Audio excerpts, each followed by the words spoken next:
I'm working on a very tight schedule today, so it is likely that this video is going to be shorter than most of my videos.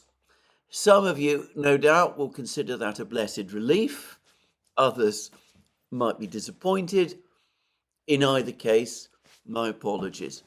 Anyway, let's proceed and discuss quickly the two main events, one of which is the situation, obviously, that's developing on the battlefronts in Ukraine, and the other is Secretary Blinken's visit to China.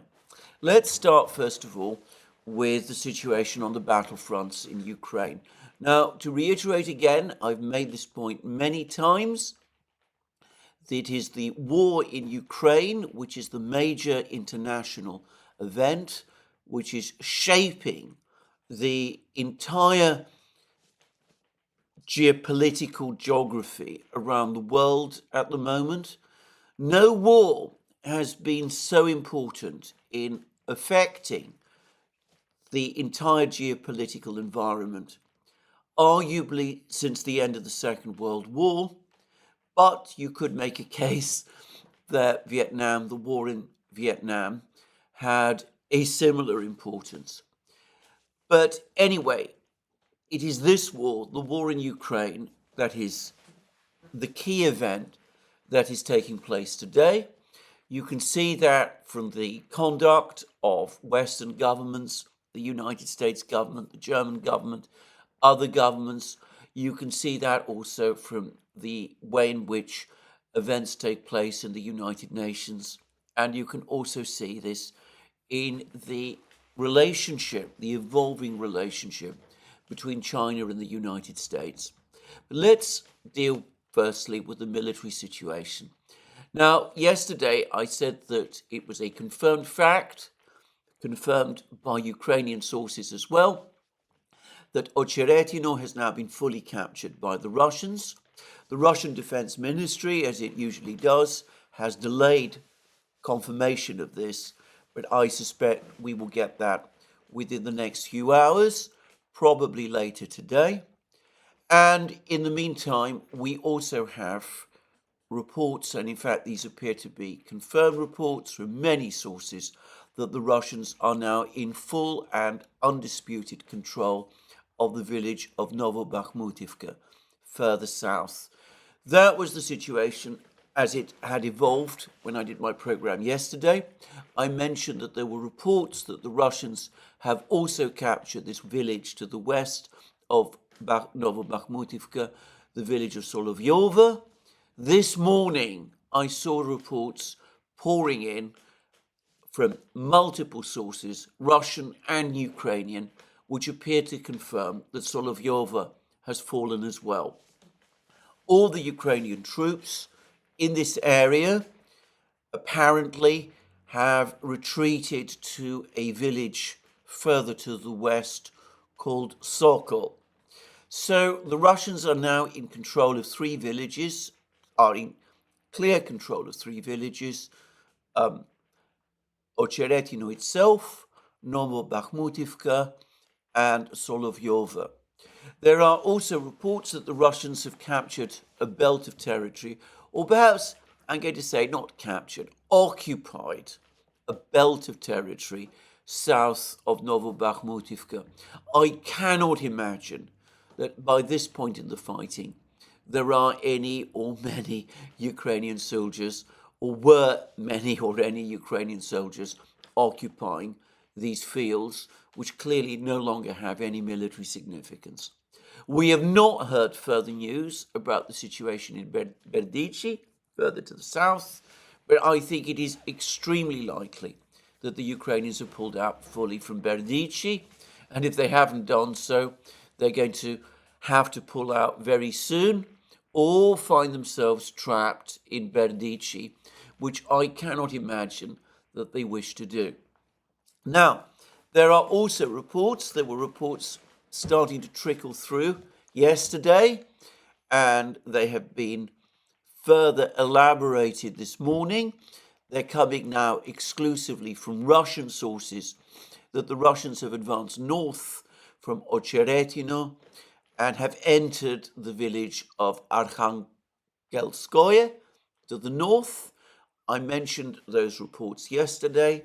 There are more of these reports today, and it could be the case, it probably is the case, that fighting is going on in Arkhangelskoye.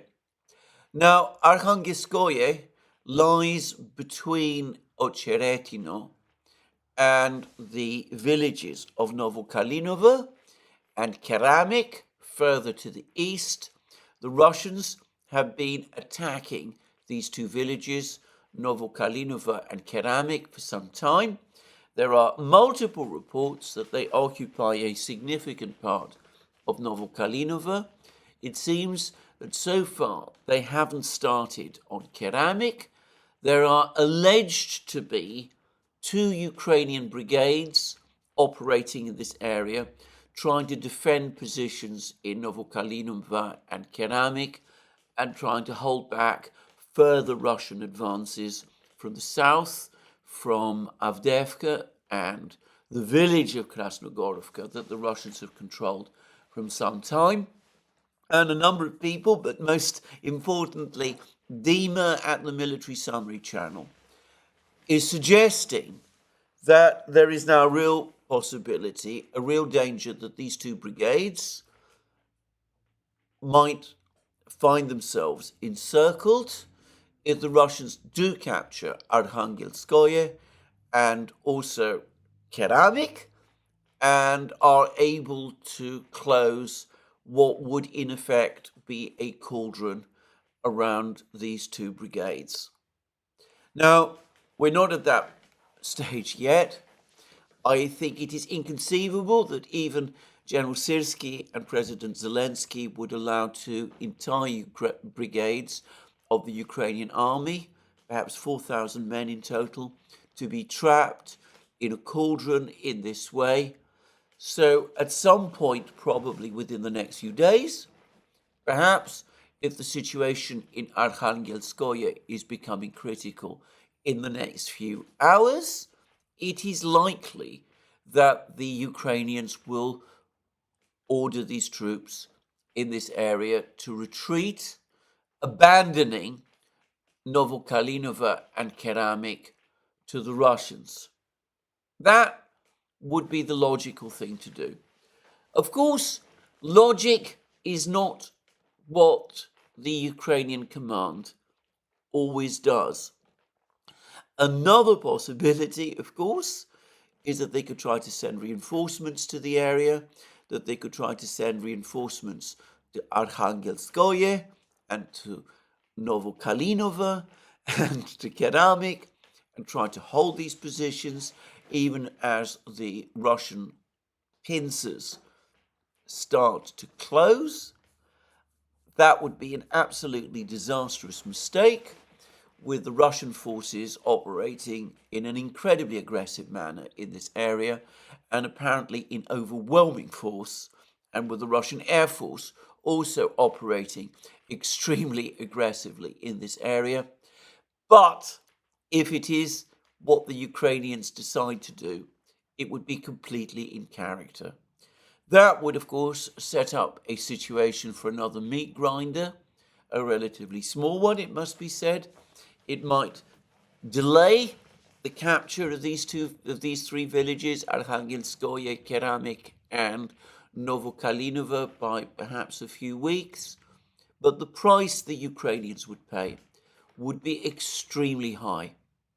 Now, what we are starting to see, and it's becoming increasingly visible across the battlefronts, are signs that Ukrainian brigades are not functioning as effectively as they once did. We are seeing units like the 25th Air Mobile Brigade troops surrendering. We've seen the 67th Brigade, built around the right sector, far-right political group, refusing orders to defend Chasiv Yar. We've seen the 3rd Assault Brigade, built up around the Azov Brigade, also refusing orders to fight in Avdiivka, to go on the attack in Avdiivka, or to redeploy to Chasiv Yar. We've seen the 47th Mechanized Brigade, the elite 47th Mechanized Brigade, apparently unwilling also to take action in various places, specifically unwilling to go to Chasiv Yar, unwilling to defend Ocheretino, those sort of things. We have seen the 115th Brigade collapse in Ocheretino in the face of an unexpected attack.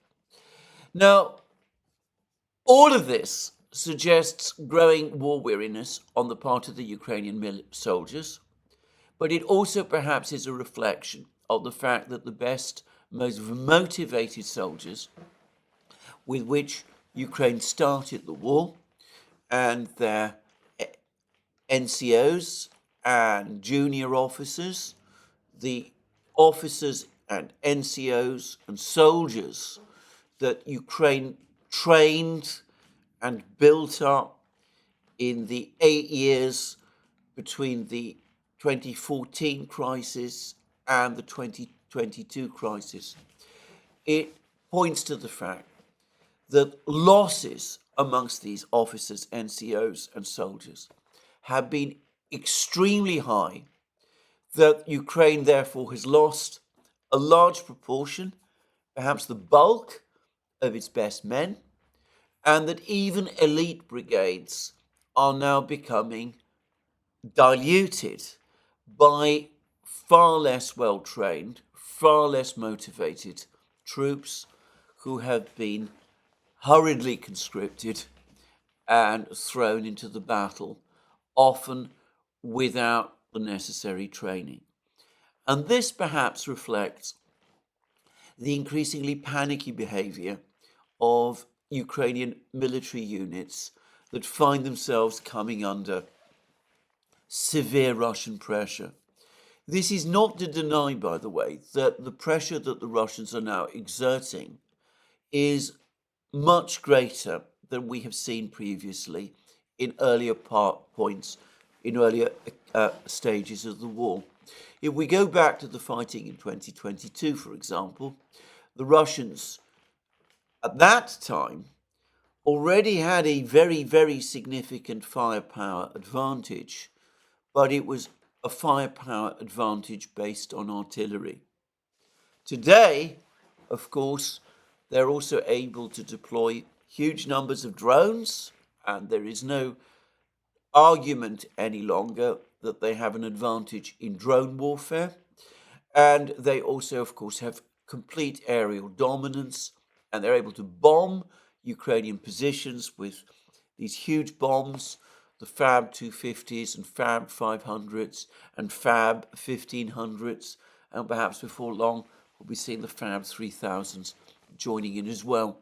So the pressure is greater, the Ukrainian forces are weaker, and that probably explains the increasing edginess and unreliability of some Ukrainian military units.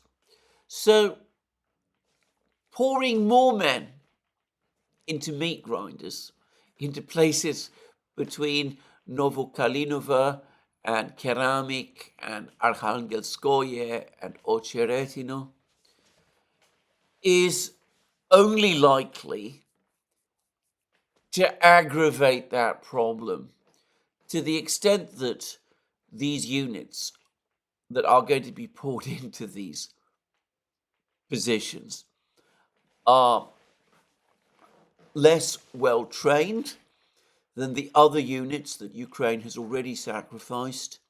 It's likely that they will buckle and collapse faster, and to the extent that these units have any training at all, they're going to have to be replaced by units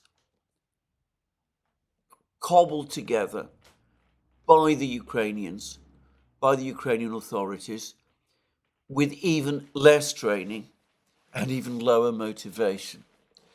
But I am not sure that President Zelensky fully understands this or wants to understand this. I suspect his political advisors don't want to acknowledge this either. I suspect Western governments are reluctant to accept the logic of all of this. So it's possible that we're going to see more instances of the Ukrainians falling into meat grinders, as they have repeatedly done, in a way that ultimately will only work to the advantage of the Russians, who, by contrast, are not only more numerous and far better armed and far more heavily equipped with artillery and drones and are now backed by air power, but who are, of course, far better trained as well. Just saying. Anyway, that's what's going on in the Ocheretino area. A gathering collapse. It's still very unclear what the Russians will do once they have fully consolidated control of this territory, which can only take a couple of days now, perhaps a week or so. It's not clear what the Russians intend to do. As I said, likely, I've discussed this before, there's going to be some kind of a pause so that the Russians can sort out their logistics in the area before they decide to advance further.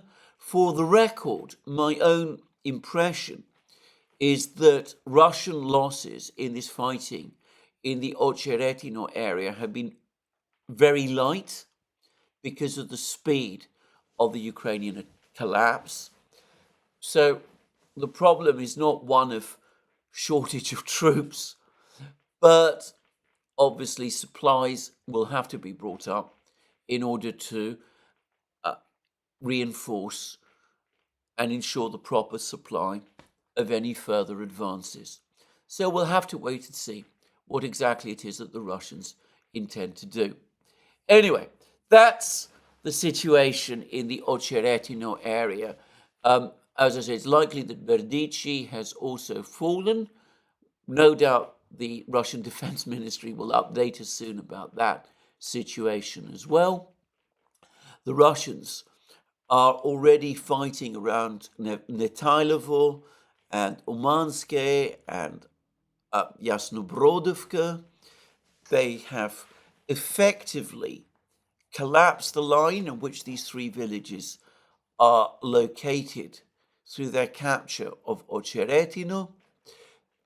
So the whole situation here is developing very fast and for the Ukrainians in a cataclysmically bad way. But we're now getting news that the Ukrainians are now facing another massive crisis, and that is in the Battle of Krasnogorovka, the town to the north of Marinka, lying between Marinka and Avdiivka. This is, by the way, the last major fortified town that the Ukrainians hold close to Donetsk city. Most of the artillery strikes historically on Donetsk city have taken place from the vicinity of this particular town, not so much, by the way, from the Avdiivka area, as many people think. The capture of Krasnogorovka would not place Donetsk city fully out of Ukrainian artillery range. It is possible for the Ukrainians to fire tubed artillery shells from other towns further west, like Kurakovo. In fact, the Ukrainians over the last couple of hours have shelled Donetsk city again. A pointless, meaningless operation, but one which I suspect they feel obliged to do, though it is the calculus involved is cynical and brutal. But anyway, they probably feel obliged to do in order somehow to offset for the people of Donetsk, for the residents of Donetsk, the psychological effect, the uplifting psychological effect of all of these Russian advances. There is an old Latin and Greek expression, stinging like a dead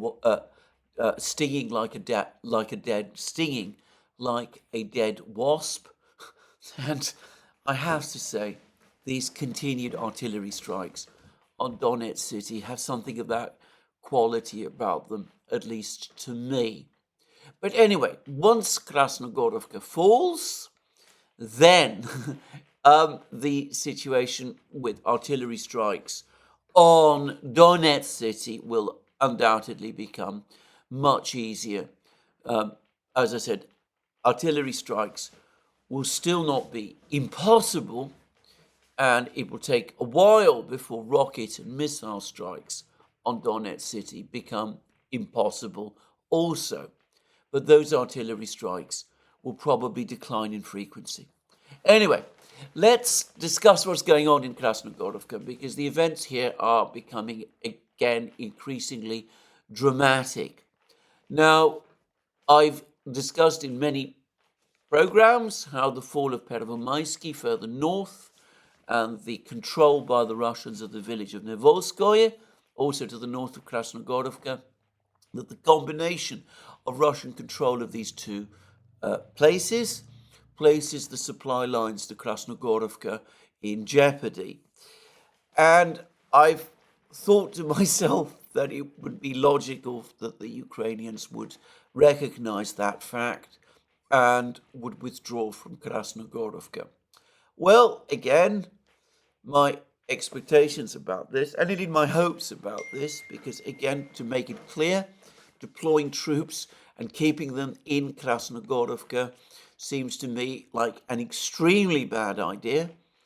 Nonetheless, the Ukrainians have insisted on doing that very thing. And though it is clear to me that Ukrainian defenses in large parts of Krasnogorovka have collapsed, it is also the case that the Ukrainians have up to now insisted on retaining control of certain fortified positions within Krasnogorovka. One is in a complex of factory buildings in the central area of Krasnogorovka. The other appears to be in two high-rise apartment building areas, one to the east of the factory complex and one perhaps to the west. Anyway, yesterday we got confirmation that the Russians have entered the factory district and have raised their flag over, or at least within, one of the main buildings in this district, the so-called refractory works, probably some kind of optics factory. This is very much a center, by the way, of the Soviet Union's optics industry. Just saying. But anyway, the Russians have at least taken control of part of this factory, and it looks as if they're in the process of capturing other parts of this industrial district as well. And if they control the industrial district, then the Ukrainian positions to the east and west of this factory district in these two fortified built-up areas become untenable, and the Ukrainians will either face the choice of withdrawing from these two areas or being cut off and, well, either captured or destroyed in them, who knows which, or, as I said, they can withdraw from them, in which case, one way or the other, Krasnogorovka falls. The rest of Krasnogorovka, the rest of Krasnogorovka, outside these three areas, would be an area of low-rise cottages, in effect, undefendable. So it's looking as if the Battle of Krasnogorovka is now very close to ending indeed. Probably a case of a battle that will continue for some more days, but Krasnogorovka also looks like it's about to fall. Now, what I've not appreciated about Krasnogorovka is that rather like Ocheretino, it is in an elevated position.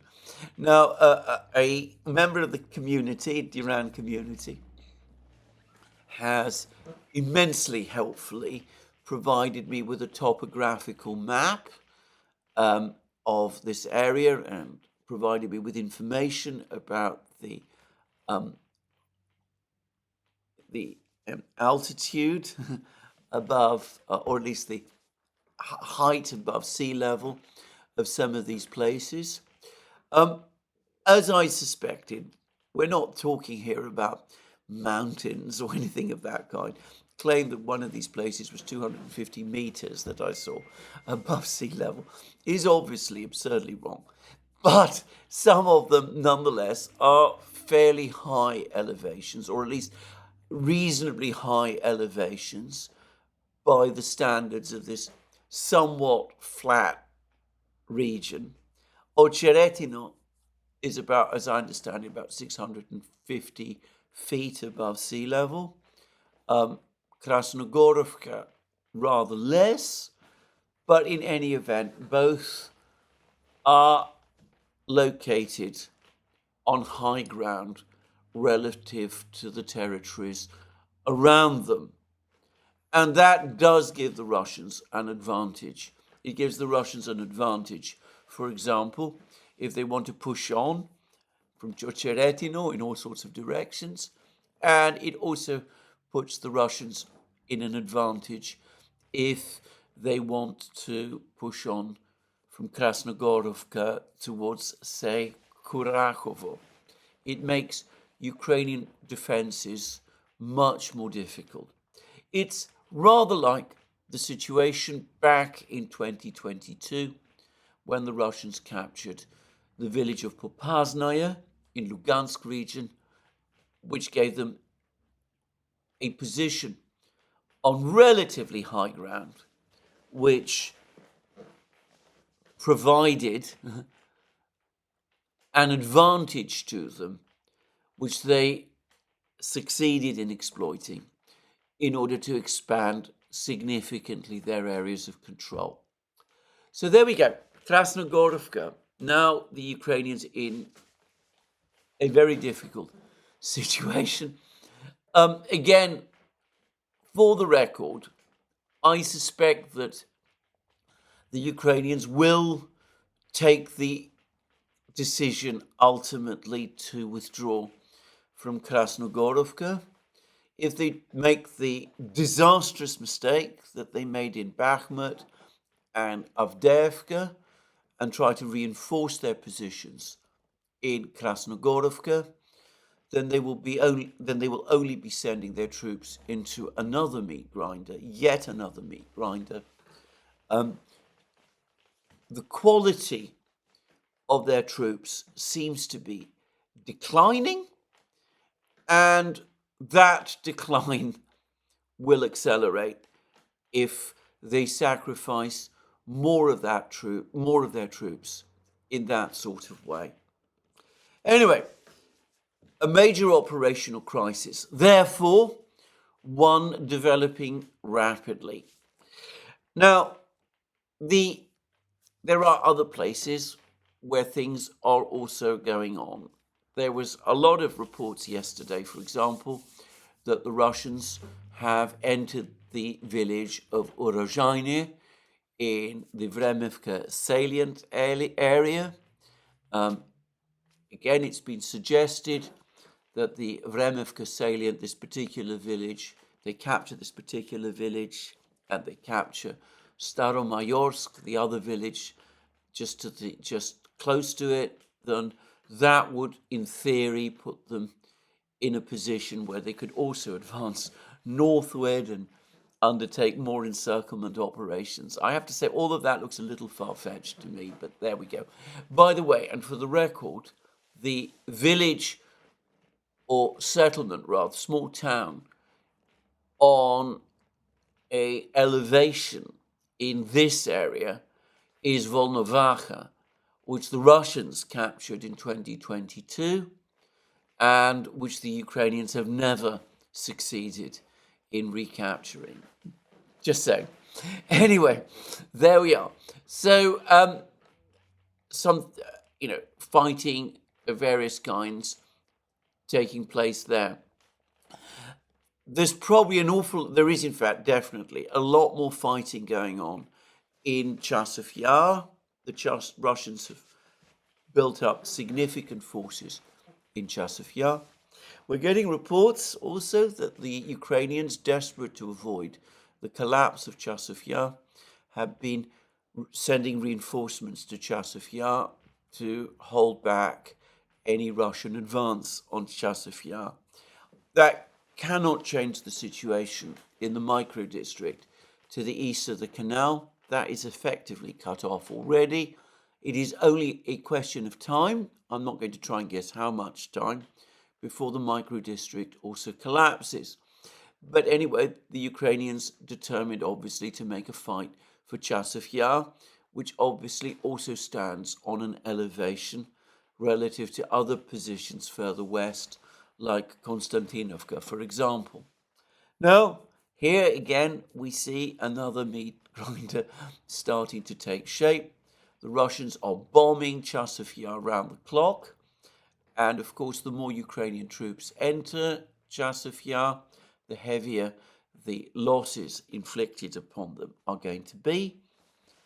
And eventually, ultimately, it is not going to matter in terms of the control of this town. It will be captured in the end by the Russians. The fighting around Chasiv Yar, or rather the bombing and the positional fighting that is taking place around Chasiv Yar, the Russian attacks on this hill to the northwest of Chasiv Yar, for example, are in fact very typical of the way in which this war with the Russian strategy of aggressive attrition has been fought so far. The Russians established strong positions around a town that they eventually intend to take. Ukraine rushes troops to that particular town to try to hold the Russians back. That leads all sorts of commentators to say that the situation has been stabilized and that the Russian advance on the town has been repelled. And we hear claims about this, sometimes continuing for weeks on end. We saw that with Severodonetsk and Lysychansk. We saw that in Bakhmut. We see this again in Avdiivka. And we've seen this also, by the way, very recently in Krasnogorovka. Lots of reports that the Ukrainians have brought the situation under control.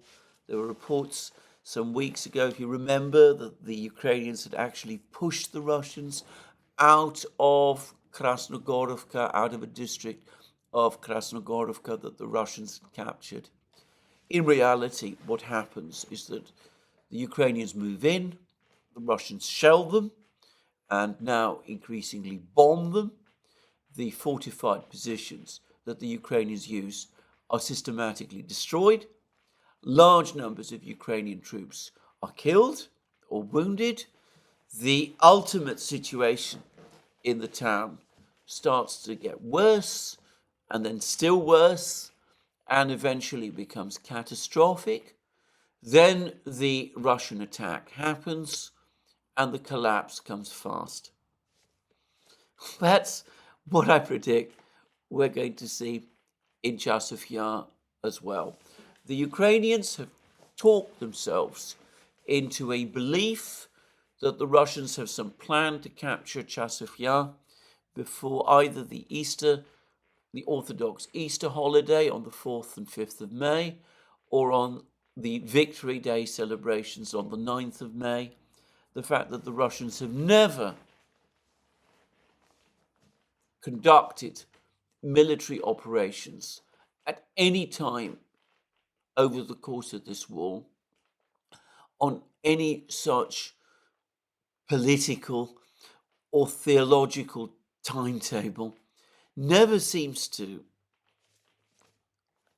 sink in with people, certainly not with the Ukrainians. They continue to be convinced that the Russians do work to those kind of timetables. I think these coming holidays are completely irrelevant and play no role in Russian planning or decision making whatsoever. Just so. So anyway, that's the situation in Chasiv Yar. The extent to which the Ukrainians are reinforcing their positions in Chasiv Yar simply enables the Russians to conduct more attrition against them. And elsewhere, it's the same. Now, to my absolute astonishment, and I have to say, I still find this difficult to understand. I've been seeing reports over the last couple of days that the Ukrainians have decided to send troops across the Dnieper into Krinky again. This is this village on the Russian side of the Dnieper where the Ukrainians established a foothold in the autumn. There was terrible losses suffered by the Ukrainian Marines who were occupying that small foothold. Articles started to appear in the Ukrainian media complaining about the fact that Ukrainian soldiers were being sent to their deaths in Krinky. Articles started to appear in the Western media talking about the fact that Ukrainian soldiers were being sent to their deaths in Krinky. The Russians eventually regained full control of Krinky. We had for a couple of weeks speculations a couple of weeks ago, as I remember, that the Ukrainians were intending to launch some kind of amphibious operation on the mouth of the Dnieper, further south from Krinky. For the moment, at least, that plan, if it ever existed, appears to have been called off. The Russians, obviously, too strong. So instead, supposedly, I haven't seen completely confirmed reports about this, Krinky is being restarted all over again. Ukrainian troops again being sent there. There's apparently very little cover now. All of the buildings in Krinky have been, in effect, demolished. But anyway, the Ukrainians apparently still trying to establish some kind of a foothold in Krinky. The major Russian fortified lines in this area, some distance to the east of Krinky. Already apparently complaints in Ukrainian social media that the Ukrainian soldiers who are being sent to Krinky are suffering hideous losses. A film circulating, I actually not sure at all whether this is actually Krinky that this film shows, but one showing an absolutely blasted landscape which the Ukrainians supposedly are trying to reoccupy. This whole thing seems beyond bizarre. I can't help but wonder whether, again, the originators of this plan aren't to be found this time in Kiev, but in London. Admiral Radakin, one of the most hardline, I get the sense, of NATO officers promoting the Ukrainian conflict. He's made some more strongly belligerent statements about the war. And Prime Minister Rishi Sunak, I noticed, who's just announced another package of assistance for Ukraine, supposedly the biggest ever, that when you actually take it apart, it's all very vague and unclear what it really means. Anyway, Rishi Sunak, amongst this package, announcing the delivery of all sorts of boats, small boats, to Ukraine. Again, suggesting Admiral Radikin's role in all of this. Anyway, one way or the other, I suspect the British can't give up on this idea of some kind of great operation on the east bank of the Dnieper, aiming ultimately for Crimea, wanting perhaps to refight the Crimean War of the 1850s in some strange way, and pushing the Ukrainians again to do it. So, another meat grinder, another case of Ukrainian soldiers being sent onto a beach, surrounded by Russian artillery, bombed by Russian aircraft, unable to reach the major Russian fortified lines, which are located to the east and which are, in any event, completely impenetrable. Brian Beletic has discussed this extremely well. He's pointed out that attempting to breach Russian defenses in this area is ridiculous. It's advancing towards Russian fortifications, which proved impenetrable in the Zaporozhye region during the period of Ukraine's summer offensive, but doing so with a big river, the Dnieper, lying across your own supply lines. But anyway, it seems, I get the sense that London insists on it.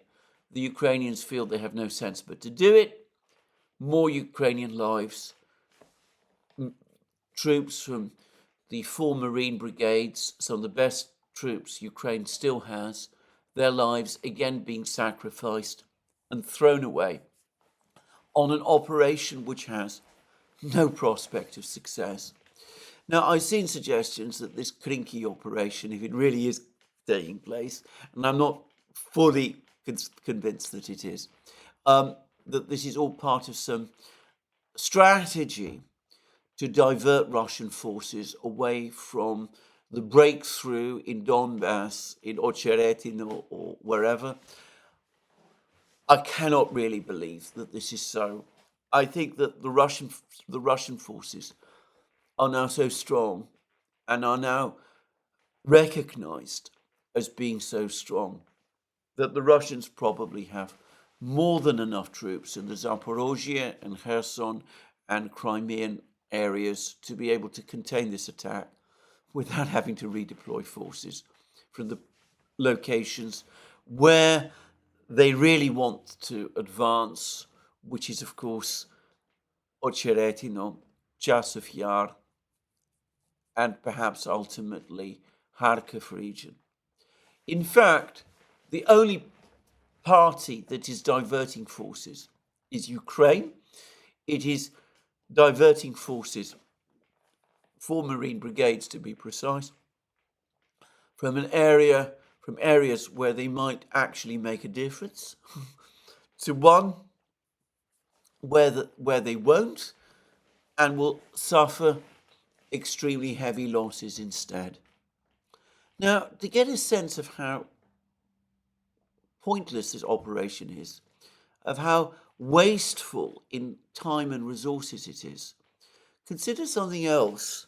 A couple of weeks ago, the Russians attacked a building in Odessa where operators of water drones were apparently trained, and where supposedly the water drones were being controlled from.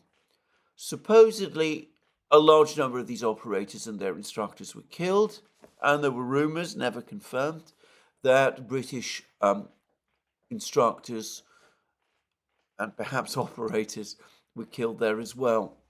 Now, since then, there has been a significant falling off of attacks by water drones in the Black Sea. Nonetheless, I suspect that in some person's mind, all of this, the operation in Krinky, we really are going to see it, the plans to deploy more boats, the deployment of ATACMS missiles launching strikes towards Crimea, the extra deliveries of Storm Shadows are all intended to support some kind of offensive, ultimately towards Crimea. The Economist, which is a British journal, has, however, just simultaneously been writing that Ukraine lacks the combat power to conduct such an offensive. That, in fact, there's no point in talking about a Ukrainian offensive this year or next year, 2025, that Ukraine will need at least until 2026 or even 2027 before its forces are sufficiently reconstituted to even think about going on the offensive. And that, of course, is all based on the massive assumption that there is still a Ukraine in existence by that point. So even a British journal, well connected to the British establishment, is clearly skeptical about any offensive plans of that kind underway at present. Again, the disconnection in reality, for me, going back to Rishi Sunak's comments, is in the suggestion, very widely floated in the British media, that the increase in defence spending that Rishi Sunak also announced means that Britain is now converting to a war economy. That is absurd. Rishi Sunak talked about increasing the defence spend from just over 2.3% of GDP, which it is today, to 2.5% of GDP in 2030. That is not, by any stretch of the imagination, a war economy. And of course, he's talking about 2030, when he's not even going to be Prime Minister and when the situation could be completely different. Who talks about creating a war economy in 6 years' time? The disconnection from reality of some people is bizarre. A war economy is what you set up when you are actually at war, not in 6 years' time. Anyway, let's move on. Let's talk about the serious issues. So anyway, another meat grinder, presumably on the Dnieper, one that is not going to affect the events on the front lines, on the major front lines in Donbass, probably Chasiv Yar likely to be under attack before long. And, well, reports that the Ukrainians are rushing troops now to the borders of Kharkiv region to defend Kharkiv city, perhaps, to close off Russian advances in the Sumy, Chernigov area. Pictures of a long line of Ukrainian troops moving towards the border in precisely this area. Many people pointed out complete absence of tracked vehicles amongst them. We're talking about troops moving in Humvees and other wheeled vehicles as well. There's been numerous reports that Ukraine is now desperately short of infantry fighting vehicles. Well, it is getting 12 more Bradleys apparently from the United States. Not that that's going to make any significant difference. There is a dearth of infantry fighting vehicles available to send to Ukraine in Europe. And as for tanks, well, we're now told that the Abrams tanks have been taken out of the front lines and have been withdrawn to the rear because they're too vulnerable to drone attacks. This is after 5 Abrams tanks were destroyed in the Berdichi area by the Russians. Supposedly, the Americans are going to instruct the Ukrainians in better tactics to deploy with these tanks. We've heard this story so many times, the better tactics that are going to change the situation, which never do. And, well, you may also remember that Ukraine received large numbers of Leopard 1 tanks from Germany. These tanks designed and built principally in the 1950s and early 1960s with thin armor and light guns. We've never seen them appear on the battlefronts. I suspect the Ukrainians have come to the conclusion that they wouldn't survive very long if they were ever deployed. So anyway, the Ukrainians sending light infantry on wheeled vehicles to try to hold back the Russians. We don't know what the Russians may be planning in Kharkiv region. I've already said that with a large group of forces apparently assembling, with an aggressive commander, General Lapin, in charge, it is likely that the Russians do have some plans for Kharkiv that we'll have to wait and see what they are. Anyway, a grim and disastrous picture altogether, one that is not getting better. And it's likely that at some point in the summer, we're going to see some moves from the Russians. But already the picture is looking bad.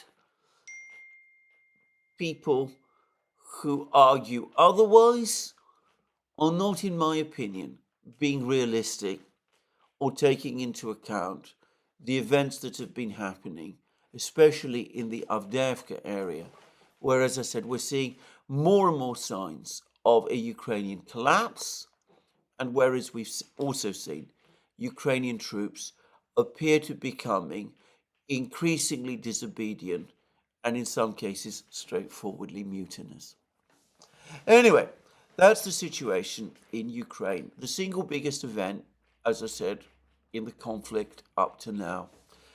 In the meantime, President Putin has now given another address, very confident about the overall state of the economy. He's talking about how unemployment rate in Russia has fallen. He talks about how the dynamics of the economy remain extremely strong. The Russian Economics Ministry is talking about revising upwards the likely growth of the economy this year.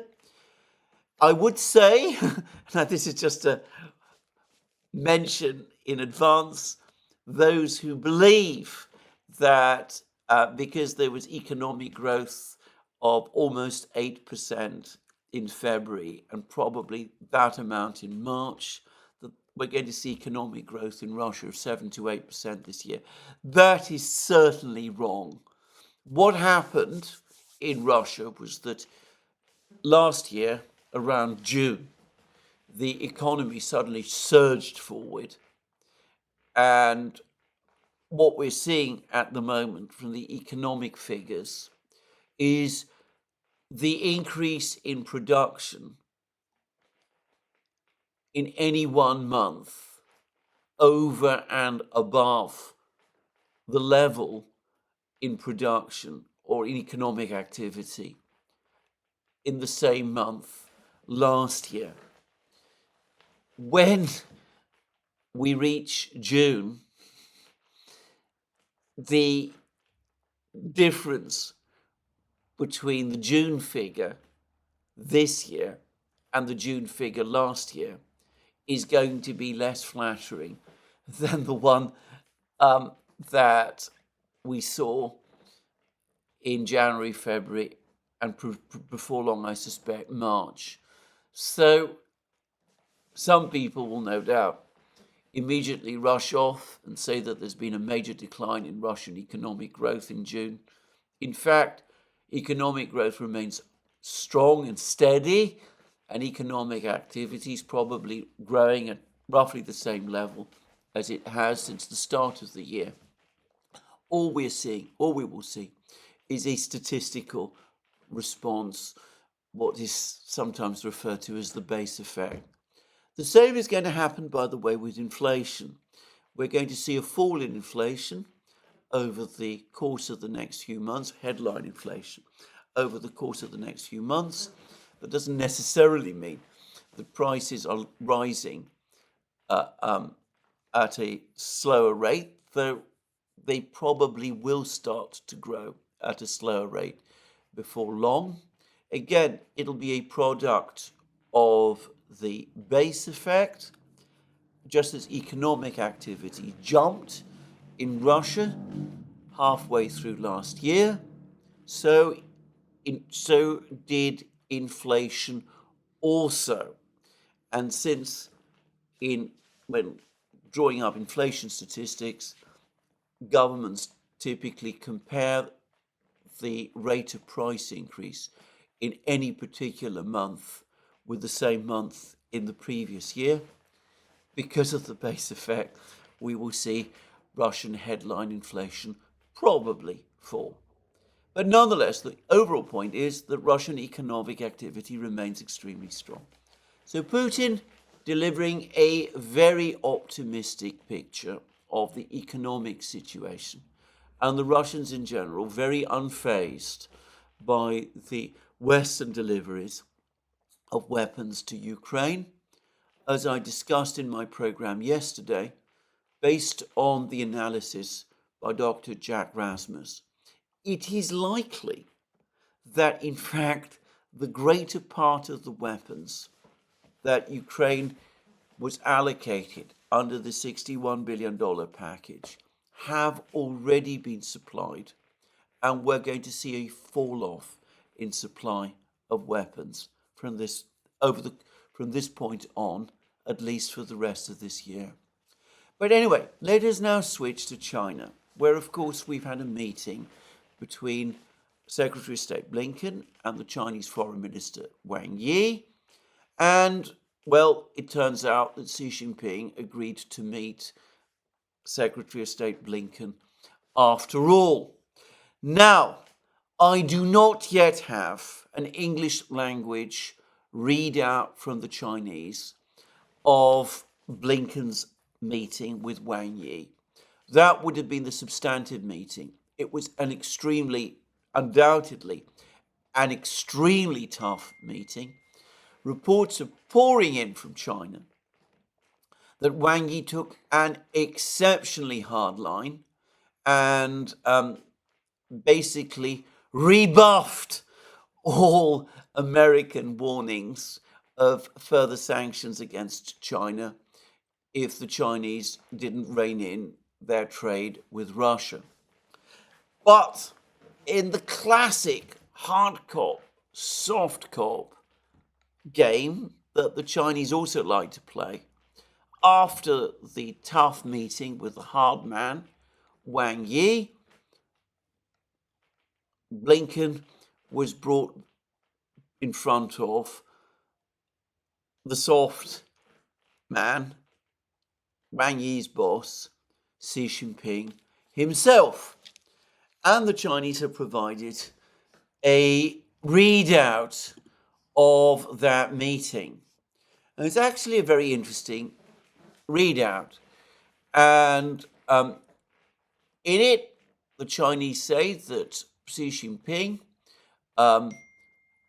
pointed out that when the Chinese and the Americans agreed to establish diplomatic relations with each other 45 years ago, it was understood that China and the United States should be partners rather than rivals, help each other succeed rather than hurt each other, seek common ground and reserve differences rather than engage in vicious competition, and honor words with actions rather than say one thing but do another. And then the readout goes on to say that President Xi emphasized that in his phone call with President Biden 3 weeks ago, he shared his thoughts on how to stabilize and develop U.S. relations and underlined that the two sides should value peace, prioritize stability, and uphold credibility. uphold credibility. And again, he underlined that this is President Xi, that he underlined his view that major countries should behave in a manner befitting their status and act with broad-mindedness and a sense of responsibility. And he underscored that in his meeting with President Biden in San Francisco, he proposed 5 pillars for Chinese-US relations, namely jointly developing a right perception, jointly managing disagreements effectively, jointly advancing mutually beneficial cooperation, jointly shouldering responsibilities as major countries, and jointly promoting people-to-people exchanges. And China is committed to non-alliance, and the US should not create small blocs. While each side can have its friends and partners, it should not target, oppose, or harm the other. China welcomes a confident, open, prosperous, and thriving United States and hopes the United States will also look at China's development in a positive light. President Xi stressed that, as a Chinese saying goes, no progress means regress. The stabilizing trend in China-US relations did not come by easily. It is hoped that the two teams will continue working actively to follow through on the San Francisco vision so as to truly stabilize, improve, and move forward the bilateral relations. And then there is no word in this readout about Ukraine or sanctions and anything else.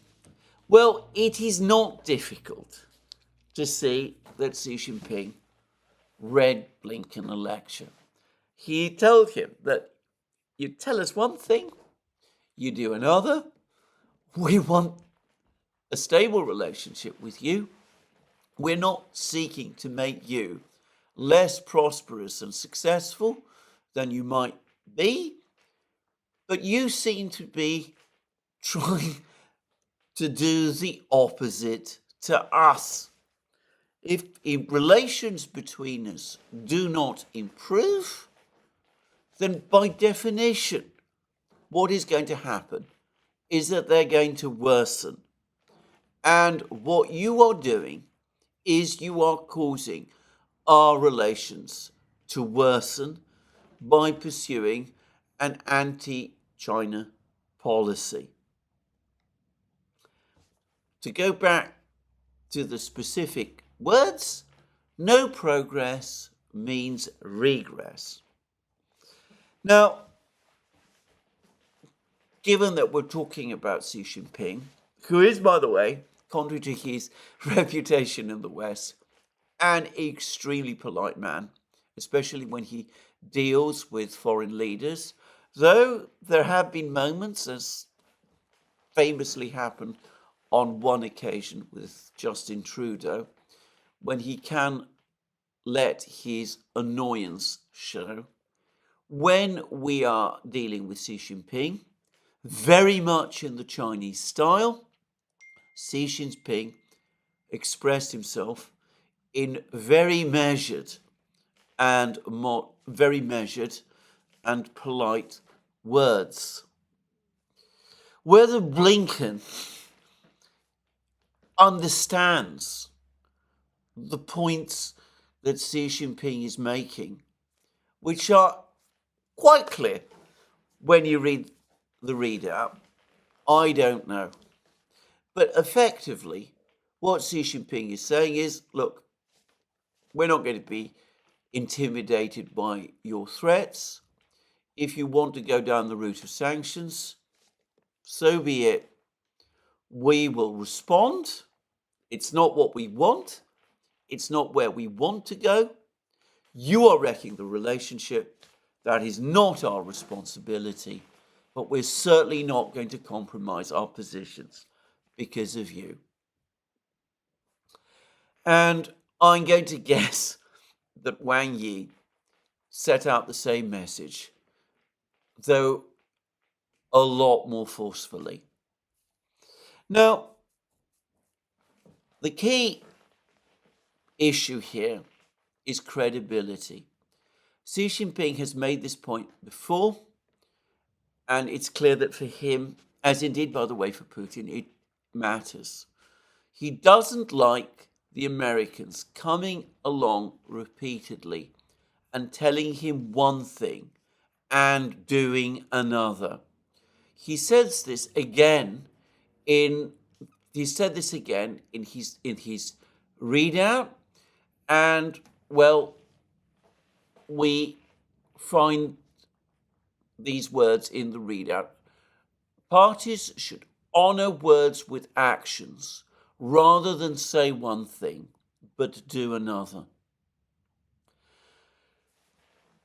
I don't know whether the Americans understand how much damage they do, or at least this administration understands how much damage it is doing to itself and to the reputation of the United States by coming along and stringing the other side, previously the Russians, now the Chinese, along with soft words which it merely uses in order to buy time before preparing for further aggressive actions. Centuries ago, one of Louis XIV's diplomats, a man called de Caillères, wrote one of the greatest handbooks on the art of diplomacy, in which he said that a diplomat should never lie, or should always act and speak in good faith. He says that sometimes you can, if you lie, gain a temporary, ephemeral advantage. But the price you pay is that you will leave poison behind you. And eventually, it will come back and hurt you.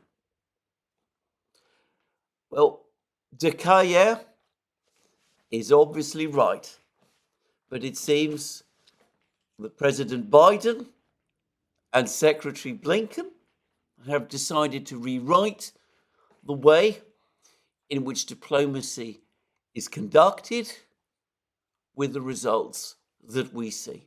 This is where I finish my program today. As I said, a slightly shorter video today than usual. I hope, however, that you've nonetheless found it interesting. Just to remind you again that you can find all our programs on our various platforms, Locals, Rumble, and X. You can also support our work via Patreon and Subscribestar. Links under this video. Don't forget to check out our shop, where you can find all sorts of amazing things, including our new series of items for Europe Day, timed for the 9th of May, which is, of course, victory in Europe today. Europe, the victory, the common victory, to some extent perhaps thrown away, the one achieved by the Allied powers fighting alongside the Russians against, well, a force which at that time was referred to, rightly in my opinion, as the enemy of most of humankind. Anyway, that's me for today. Just to remind you once again, if you've liked this video, you can please remember to check your subscription and to tick the like button. That's me for today. More from me soon. Have a very good day.